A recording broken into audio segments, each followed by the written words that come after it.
So that's fine. We agreed that we will start with short introduction. So the topic is, as you can see here, Fortress Agile, nurturing and growing healthy practices in a hostile environment. And our presenter is from the USA, yep? Yes. Yeah, yes. Cheryl Hammond. And Cheryl is really obsessed with Agile and real lean principles. She has used them a long time and is really expert of it. I would say, yeah. And Cheryl's colleagues and sometimes even clients call her an agent of chaos because she delights in unbending conventional wisdom and showing people a new way to think about. So today we are going to learn something new, to get some knowledge, some insights. So welcoming our presenter, Cheryl. Thank you. The floor is yours. Labas rytas, everyone. I know 3 words in Lithuanian, and that was 2 of them. I might know. Diana taught me 2 more. We'll see. We'll see. Good morning. Thank you for joining. This is a little bit about me. Can you hear okay? Sound is okay? Okay. This is a little bit about me. I am currently the Vice President of Service Excellence for a company in the US called Skylight.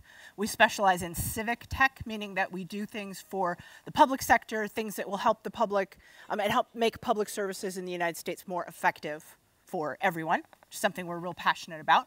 Lots of fun things about me are here. Those are my very cute dogs. I miss them.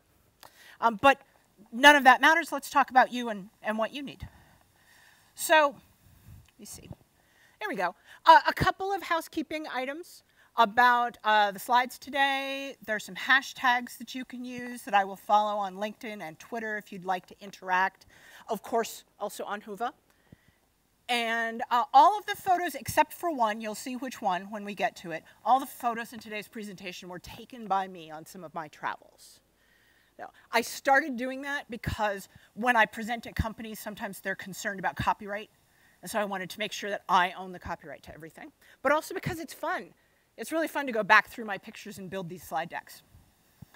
So today we're going to talk about, oh, hey, that's a place. We're going to talk about the idea of Fortress Agile. Why did this idea come to me, and why do I think it's useful, and why are you all here? I did run a poll briefly this morning. I found the poll about 20 minutes ago and put it on Lietuva that asked you, did anybody answer the poll? Okay, good. Asked you, what's stopping you from being as agile as you would like? And a couple of people answered the poll and they said nothing is stopping them, which means I assume they're not in here. So they don't need any help. But a few of you said the answer that I was not surprised to hear because I hear it so frequently, which is management, upper management, leadership is stopping us from being as agile as we would like. And so that's the point of today's presentation, is to talk to you about some strategies that you can use to become more agile in the ways that matter to you and your team, to make your quality of life better, even if you can't fix what else is going on at your company. Because most of the time you can't. And I've worked as an executive coach for many, many years, and I've found that I can't either. So it was more valuable to me to focus on the ways that we could help you at the individual and at the team level. Talk about some ways in which this fortress metaphor I have found as a helpful way of explaining how to solve some of these problems. So the first question that I get when I talk about this presentation is, fortress? That seems hostile. I've had a couple of conferences that weren't really comfortable with the fortress metaphor. It seems so divisive. So I've traveled a good amount and I've visited lots of places that have these very cool fortifications. One of my favorites, this is not a picture of it, one of my favorites was the castle in Edinburgh, where when you tour the castle in Edinburgh, the one on top of the hill, you can see hundreds of years of fortification technology developing. Because the innermost part that's smaller has very old style of being built and old ways of protecting the inhabitants. And then you get the next layer out, and there's a little bit more modern. And the next layer out from that is a little bit more modern than that. And I assume that when you get far enough out, you get to chain link fences or something, right? But that you can see how people learned better ways of fortification over time. I find this interesting, so I take tons of pictures of stuff that's like that. But the idea, the metaphor of the fortress, when we apply it in this Agile context, is the idea of building a wall, a fortification, in some way that protects the people inside, and that allows you to have the community that you would like inside of your walls, regardless of what other madness may be going on outside. And the notion of a siege mentality is that you can stay inside for long periods because you've done what you need to make inside habitable and comfortable. So that's the idea that if you're in, I've consulted in a number of large enterprises where if there's political turmoil, goodness knows what the shareholders are doing, if there's things going on in the company that are negatively affecting your way of being a team, you can create your own defenses and create your own community that can withstand that situation. It's not exactly meant to be hostile, it's meant to be defensive. I see those as different things. Does that make sense? Okay. Oftentimes, not everybody does this, but I have encountered it often enough that I really wanted to call it out. I speak to individuals and teams who say our number one problem is that we need leadership to do something. So many times that I've talked to teams who say the way that our company needs to become agile is that the leaders just need to fix it. They need to just be agile. They need to do it. And I see this as waiting for the knights to come and rescue them. My problem with that has been I'm oftentimes myself called in to talk to those leaders. And I can count multiple times at multiple clients where I've spoken to a CTO or a global head of software development, and they've said, I've been trying to get all the teams to be more agile, and I don't know what to do. I've done this and this and this, and it's not working. So there's a disconnect. Something that the leaders are trying to do and something that the teams are trying to do is not meeting up. And the most important thing that this taught me is leaders do not have a magic wand or a magic sword that they can just wave and make the organization agile without all of us. It is a group process.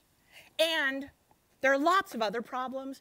There may be layers of hierarchy between the senior-most leader and the teams. And those, we talk about that, that frozen middle, right? But those communications may not be getting from one level to another the way that they should. Oftentimes when you get to the senior-most levels of leadership especially again in a large company, the incentives at the top level are different. I've worked with a CEO at a Fortune 50 company, CTO at a Fortune 50 company, who had all the best intentions to make their organization agile, and the CEO and the shareholders and the board wanted nothing to do with it. So you get somebody with a C-level who they don't have the power to fix things either. Now what do? Do you give up? I don't know. Right? So my thought was, if the knights in shining armor are not coming, the option that we have as regular people, including me as regular old consultant, is to rescue ourselves. Let's figure out how to do that. That's my stepdaughter. She's very cute. She's graduated from university now. I told her her picture's in here.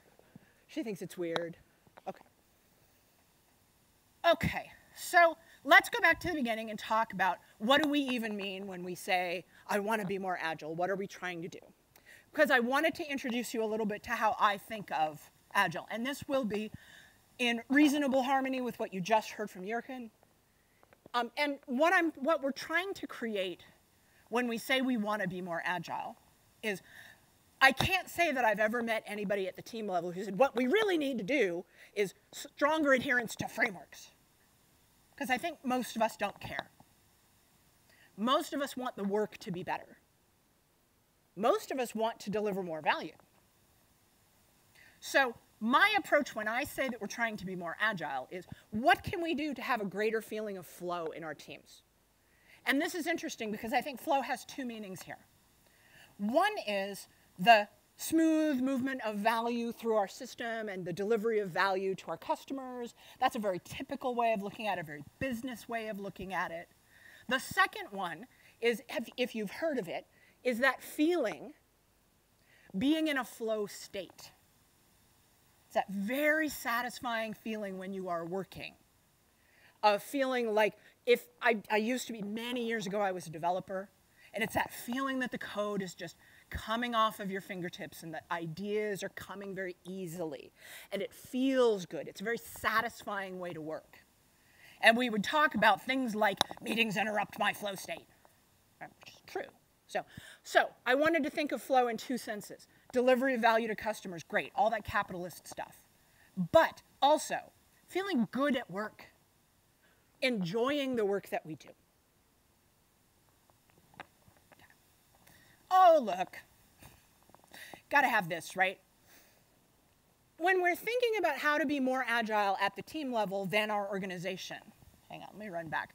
I ain't talking about all those awful diagrams that we just saw from Jurgen. Again, I don't care, don't care. I care about flow. How do we build up the conditions to create flow in our teams? All right, let's start at the obvious place. This is perhaps older than some of you. It's the Agile Manifesto. It was created in 2001. Fine. I just had this great argument with my partner, who is a software engineer at a very large company. And he said, all you really need is the manifesto, those four things. And I said, man, it's so weird because I've never felt like those four things helped me solve a problem. I've always struggled with them. It's a personal thing, I guess. If you like these, and these allow you to make good decisions, use them. They are fantastic, right? Lots of people do. I am a big fan. If you go to agilemanifesto.org, you get this. Scroll down below this a little bit. There's a thing that's called the 12 Principles for Agile Software Development. That is my jam.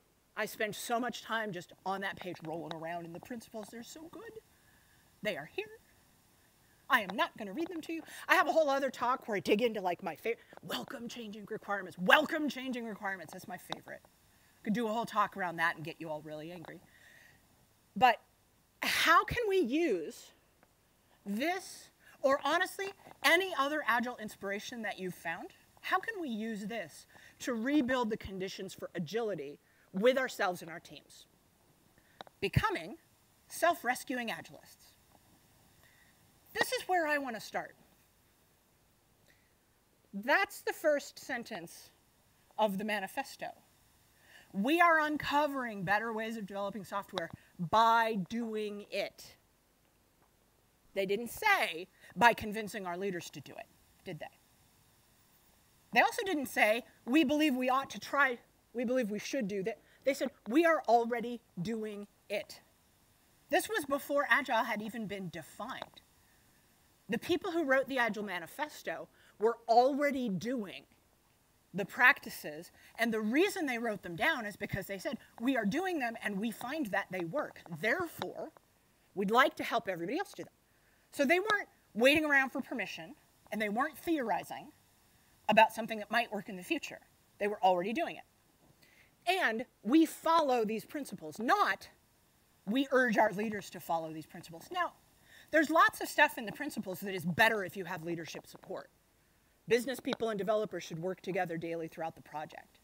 That's hard if you don't have access to business people or they don't want to meet with you. That's fair, right? So a lot of these are not things that you can do by yourselves, but a lot of them are. Things that you can do yourself today. Let's take a pause. I'm going to suggest this. A lot of them are things you're already doing. I'm not making this up brand new. You're not agile, right? You are doing lots of these things. First step on the road to Fortress Agile. Give yourself some credit for the things that you are already doing well. You're going to tend to forget those because you're frustrated by the things you can't do. But give yourself some credit. You deserve it. Good job. Okay. This is where we have to start. My favorite chapter in Lisa Adkins' book, Coaching Agile Teams, which is ancient now, my favorite chapter of that book is chapter 3. I hope I have that number right, in which she talks about learning to coach yourself first. Getting your own head right before you go out and try to talk to other teams. So the obvious first step in moving to Fortress Agile is to get yourself right. And the second step, much like that, lots of people use the onion metaphor for lots of things, but the next step is, how agile is your team really? If you don't have a clear definition of team, simply think of it as the people with whom you collaborate the most often, people you depend upon. Because when we talk about creating a fortification and building some defensive walls between yourselves and any part of the organization that is interfering with you, we're talking about making the community inside the fortress a safe and comfortable place to work, to be as agile as you want to be.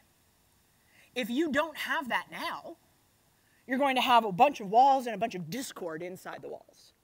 That's where you want to start. And I don't know how big your walls are or how irregularly shaped. You all play Carcassonne? Right. How weirdly shaped your walls might be. But the first place to start, number one, first place to start. I should make a slide that says this. Number one, first place, with yourself.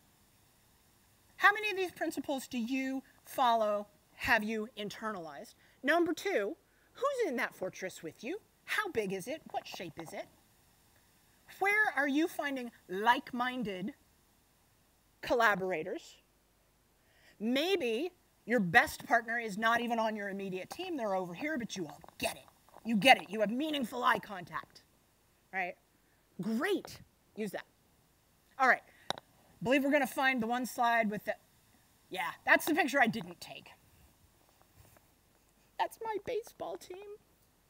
They're in the playoffs tonight, you all. It's my team.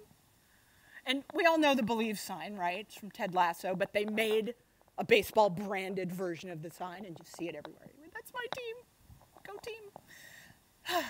But I was literally thinking, so much of this talk is built around the idea that we need to re-examine whether we even believe in and trust those principles of Agile that we say are so important.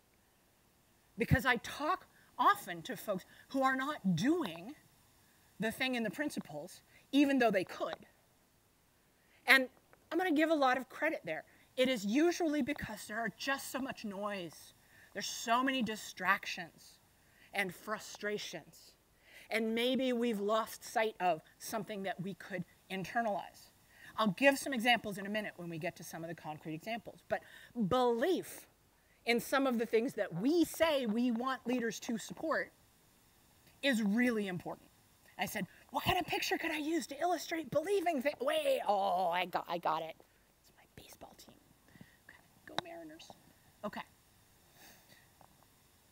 So let's go back to our fortress metaphor. All right, so baseball, sorry, distraction. Back to the fortress. Fortress metaphor. The idea behind the fortress, again, I talked about, it's something that can withstand a siege for a prolonged period of time. And one of the most critical pieces of technology that enabled the builders of fortresses throughout history to withstand sieges was the ability to access their own supply of fresh water. If you were relying on a stream or a river to come in, the forces outside could block that stream or river and prevent you from having fresh water. You needed your own control over a fresh water supply. That's the number one thing that you need in order to be inside of a fortress with hostile forces around it for a long period of time. So you need to be able to dig a well. This is a picture of a well inside of, where is that? That might be Trakai. So you need to be able to dig down a well, and in one of the top versions of the talk that I gave, we talked about how you actually need to, it's not sufficient to simply dig a hole that collects some water in it. You need to know the difference between a hole in the ground and a well that is a source of clean, fresh water that won't make everybody ill. Okay, so that's the metaphor we're going for here, is what's your well? All right. This is where, check the time. Oh. Yeah, we have about 20 minutes. We don't have time for all these. It's not Jürgen's fault. We didn't have time for these before. I write this talk, which this talk I have given at 75 minutes and gone over time, and we don't have 75 minutes. So my intention here is to introduce you to some specific examples of how Fortress Agile plays out in the real world. And when you get I promise to give the slides to the organizers eventually. I really will. Eventually, when you download the slides, you'll have slides for all of them, but we're not going to go in depth in all of the examples because we ain't got time. Is that okay? Sound okay? Thank you. It's not really a choice, but thank you for agreeing anyway. Any particular one of interest to folks? Yes. Estimation! I'm so glad you called out estimation because my good friend Julia Wester is here, and she's speaking later on this afternoon about some awesome techniques for estimation that are going to go in greater depth. I can still talk to you about that one. Anybody else? Any other votes? Prioritization, good one. Anybody else? Yes? Stand-ups. Stand-ups is a quick one, so let's do that. We can go backwards. We'll see how much time we have. Boop. Okay, here's a stand-up. This is a real story from a real team that I really worked with. The problem in this case is this. The problem was managers were showing up at the stand-up. Oh, that's a big no-no. And they would turn it into a status update, and that would tend to cause it to go very long and be very unpleasant for everyone. Any other problems with stand-up? Is that similar to your problem, or you have a different problem? Yes. Managers interfering with the status update. And I had this insight. What you have when that occurs is you are now having a meeting.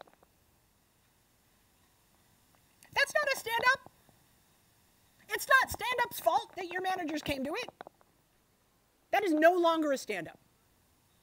The stand-up is 15 minutes of the team. Now, I'm going to do something that's a little bit different. My definition of a stand-up, is that up there? My definition of a stand-up is that you take a few minutes to figure out together what is the most valuable work that we could work on today. You will notice I didn't say the 3 questions. I'm not actually a huge fan of the 3 questions. I started out having 1 question, which is what is the most valuable work we could do today? What did I do? What's my second? The second question is, it could be is anything blocking me? Actually, I don't remember. But that's the point, is if you have leadership coming to your team, taking over your stand-up, the bad news for you is that that's no longer your stand-up. The good news for you is you can have a stand-up later. You simply wait until they go away and have your real stand-up. We literally implemented decoy stand-up. If your manager needs to think that that thing that they're attending is your stand-up, by all means, tell them that's what it is. They'll feel better. You simply wait until they go away, and then you talk about the things you need to talk about. Shouldn't be anything stopping you from doing that. Yes? What if it's a very small team, like 5 people, and one of them is my manager? I will tell you that I've literally done this. Private chat in Slack. I did it in the days before Slack. We used ICQ. Does anybody remember ICQ? Heck yeah. We had an ICQ chat that we didn't have the boss in. And so he was in the room with us, very small team room, and we were typing away, talking about all the things that we needed to talk about that we really didn't want to have him in the conversation. I'm not saying that that's a healthy pattern. I'm just saying sometimes you have an unhealthy situation, and that's how you work with it. So the other thing that I'll throw in there is a mention about the purpose of the stand-up, because this is something that you all can internalize and believe, which is the purpose of the stand-up is not to talk about how busy everybody was. There's a tendency to want to account for every minute of our time, especially when managers are in the room, but I've seen us do it with each other too. I spent this much time answering emails and I did this other thing with it. That's not what the stand-up cares about. What is the most valuable work for me to do today? That's what the stand-up cares about. That's what advances the cause of finding flow in your team. Helpful? Decoy stand-up. Talk about the work. Your teammates don't care how much time you spent doing email. They shouldn't care. If they care, persuade them not to care. That's your first step. Hey. Okay. What else did we say? We said, oh, prioritization. I'm going to do prioritization. Oop. Oh, wait, wrong direction. Prioritization. And then perhaps, maybe we'll do a quick hit on estimation, and then we'll do questions. Right, because it's 11:10 is when we're done? All right, thank you. Okay, prioritization. This is how I framed the problem. You can't get a straight answer from anybody about what you're supposed to be doing. Does that resonate with you all? You had prioritization. Anything else? Any other problems around prioritization or requirements? Yes? Sorry to cut you off, but basically, we agree on this priority, and then the next one. It changes! Yes.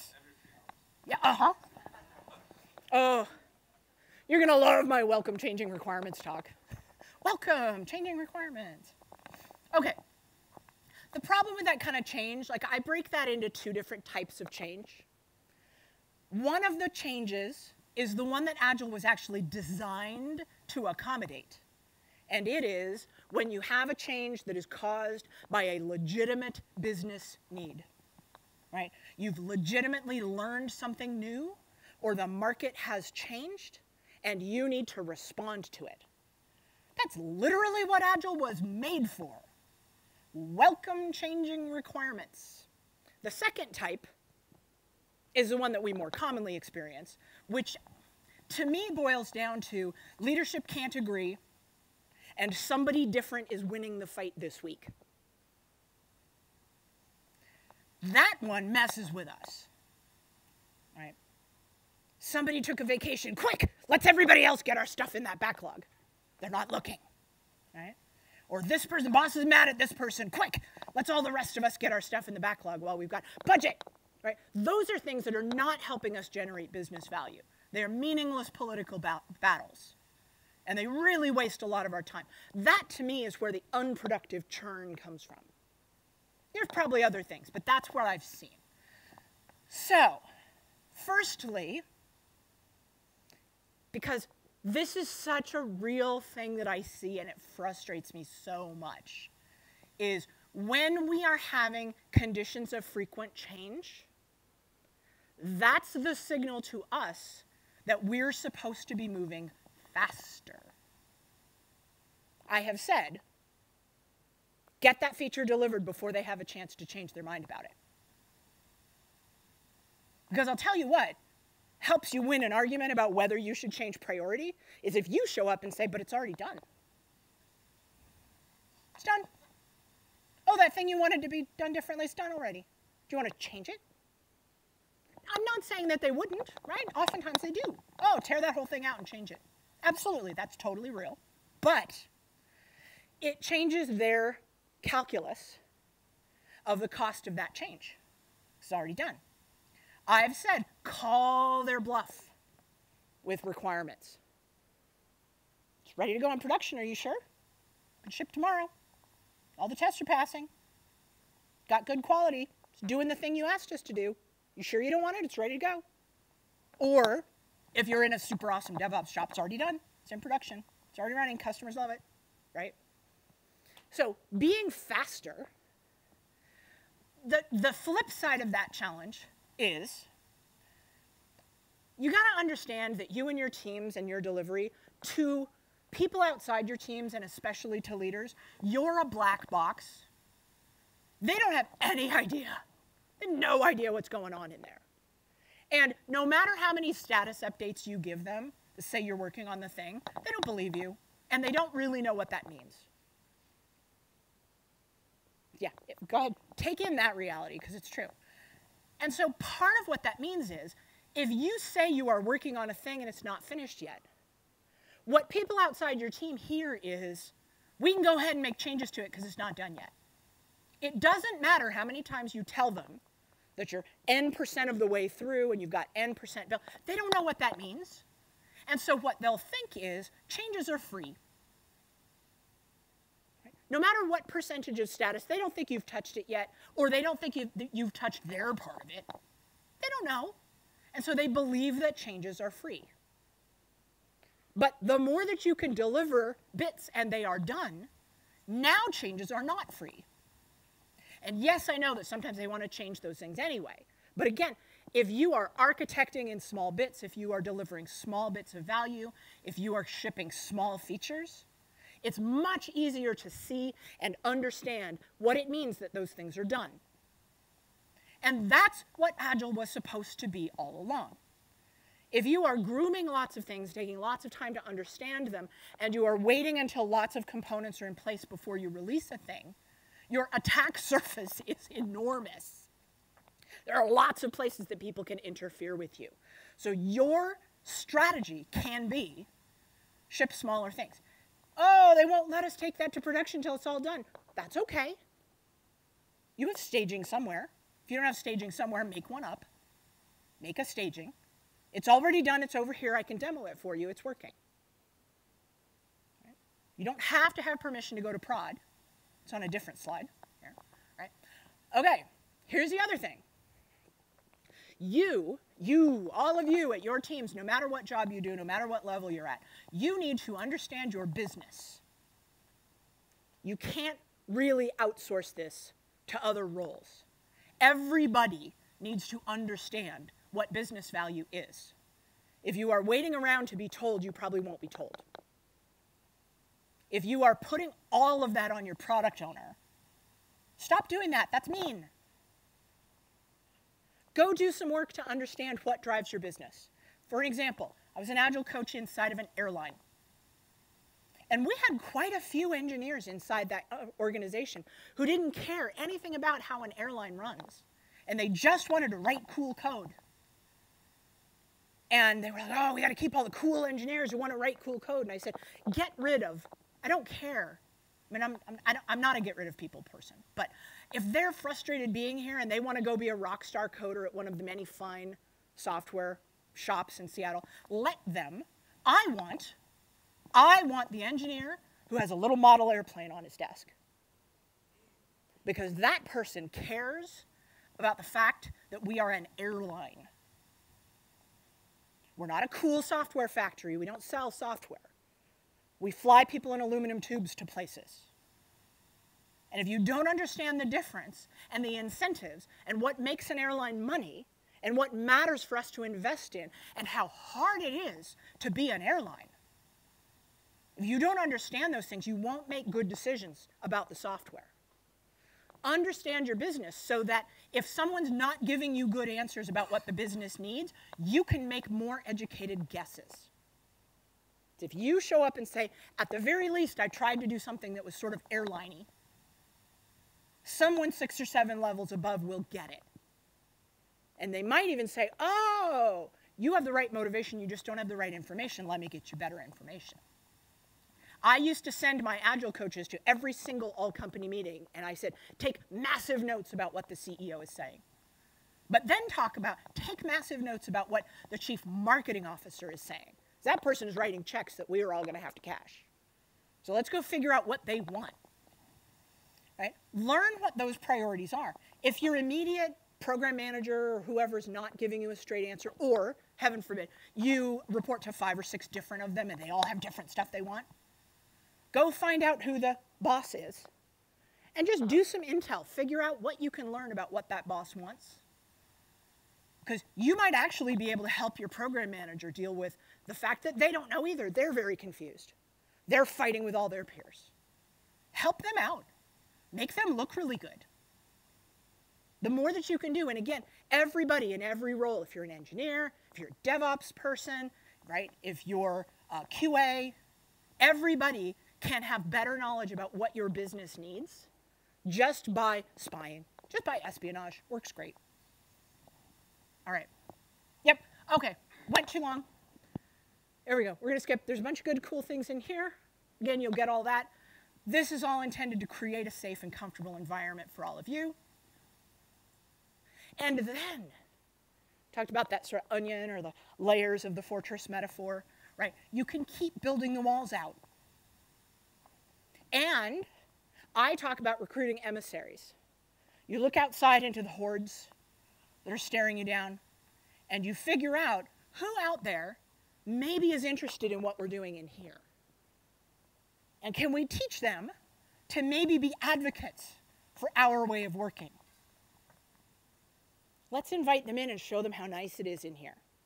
I worked with a team who, they had a technical program manager, a TPM, who went a lot of back and forth, right, between that team and the boss. And I said, train up the TPM into how to better support you being agile. But more importantly, train the TPM what's in it for them if they support you being agile. How does it make their job better? Oh, you have to go to the all-hands meeting and present a god-awful roadmap for the next 12 months of work that's based on our estimates. We will help you make a plausible and attractive-looking roadmap that will make you look good at that meeting if you promise not to ask us too many questions about the numbers. Because everybody knows those numbers are lies anyway. We're just going to make your roadmap look good. When we have to change the timelines, we're going to try to not embarrass you too much. Can you then not come and be the person demanding the fine-grained estimates of us? Can you just let us hand-wave a little bit, but we promise to make you look good? We tried that and it worked. So, there it is. Have empathy for the people that are outside of your fortress. Think about the results. Think about the outcomes that they're accountable for. Think about what their bosses are asking of them. What are their challenges? How do you help them be more successful? I have sat in so many retrospectives where the team is saying, we need this person outside to do this for us and this for us and this other thing for us. And we don't hear a lot about what are we going to do for them. It is a partnership. If you convince them that life inside the fortress is better for them, they're going to pack up their tent and move on in. And now you have somebody who can also speak the language of the people outside and can help you advocate better. You want that. Feed the eagles is a thing that a boss of mine said many years ago. You don't need to get weighed down by the turkeys. You don't need to be over-indexing on the people that most frustrate you. Oftentimes, you're overlooking the people that are already great advocates for you and that are already supportive. Do more with the ones that are working. Cultivate the relationships that are going well. Use that to demonstrate how effective your way of working actually is. And maybe the turkeys come around and maybe they don't, but you can make them less of an issue for you because you are spending more time with the eagles. And finally, you can continue to expand your walls until you have a proper village and its suburbs inside, right? The more that you expand the walls and invite more people into your way of working, and let's say, learn a little bit about their customs and how to adapt them as well, the more that you can create a wonderful community in which all of you can live. There you go. And someday, maybe, your fortress walls will not be as necessary. There it is. There it is. Thank you. Oh, 2 minutes. 2 minutes to spare. Go me. Yeah. So thank you very much for this great presentation. And at this moment, we are ready for QA session. So if you have any questions, just raise your hand. I will pick the... just a minute. Yes, because we have recording. I'm glad you're doing that, not me. Thank you. So I have a question. Let's say company is really interested in tracking time on a micro level in a way that you kind of even want to record your time, how much spent you in a particular meeting. Yep. How to deal with that? Thanks. It somewhat depends on why they want to know. I know of 2 specific reasons that would be really useful that you might actually want to cooperate. One of them is tracking meeting time. Right? If you are legitimately tracking because you want to reduce meeting time, it's really helpful to tell them the correct answer there. If they're not going to use it for that, bummer. Right? The other one is there's this weird thing about OPEX and CAPEX expenses in the US, and I don't know if that's true internationally or not, but it has to do with how they file their taxes. That's actually a valid business reason. They are looking for ways to maximize their taxes. I try to do things in big chunks. I've been a consultant for so many years, and I am the worst at filling out timesheets. The worst. And so what I try to do at the end of the week is make my best guess and plug in those numbers. But you're trying to give them the information that they need to be able to do that with. And it's really hard when you're assigned to multiple projects and you need to track your time to each project. It's just hard. But I think the place to start is to figure out where their need for the information is coming from, because you can tailor how much time and effort you put into making it accurate based on what it actually needs. Does that make sense?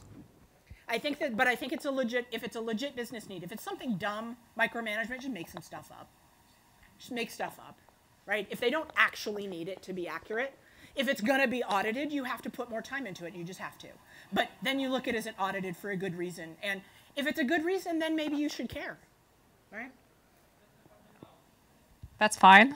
With Fiance, if you want to discuss more, you can find Cheryl here for today, for the whole day. Okay. So, do we have more questions? I'm in the, look for this. I'm very bright and shiny. You'll see me. Yep.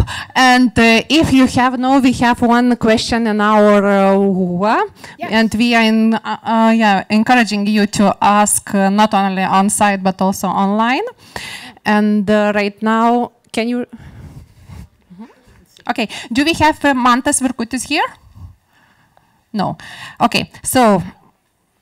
Let's. Any tips how to get the management to put their money where their mouth is when it comes to experiment, fail fast, fail culture, but then they throw work done by multiple people that took quite some time and they say, we'll do it like that.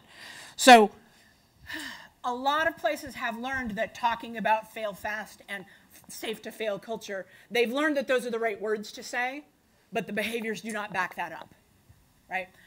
Part of that will be you can become your own advocates and your own marketing team.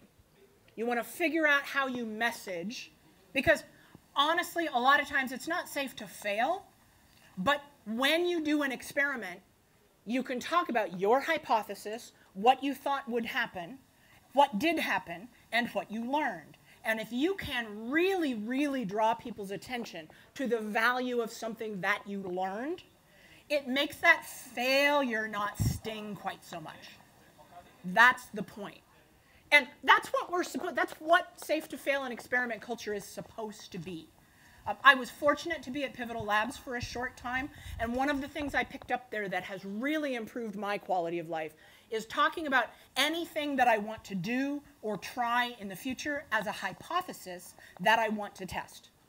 If you think about it, no matter how opinionated I am or how certain I am that the thing is going to work, it's still a hypothesis. I'm just really confident in it. And so if I frame it as, we learned this in retrospectives as a team years ago, was if we frame something as, this is an experiment we want to try, it will be for a fixed period of time. I had the guy on my team who would always be the one to say, that'll never work. We can't try that. I'd say, what if we only tried it for 2 weeks and then came back and actually talked about whether we liked the outcome or not? Oh. You know? Very different thing. Hey, in 2 weeks, if it goes badly the way you think, we'll stop doing it, we'll do something else, and we'll tell you that you were right. That last part is super important. We'll tell you that you were right and we were wrong.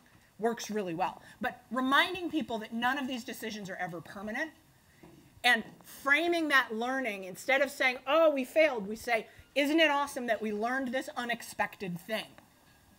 And now, based on that learning, we can do something that's more valuable. I find that that helps defuse a lot of that stress from the leadership. I hope that's helpful. Thanks again for this question. And right now, we need to stop. Yes. So thank you again. And before leaving you, we would like to present you some gifts from our team and also from our partners. Thank you. Yeah, and please do not. Yeah. Thank you, everyone, for coming. And now, do not forget that Menticom waits for your feedback about the presenter and presentation. Thank you very much. Achula bye. Achula bye, everyone. Yes, you even learned this. Perfect. And Felix,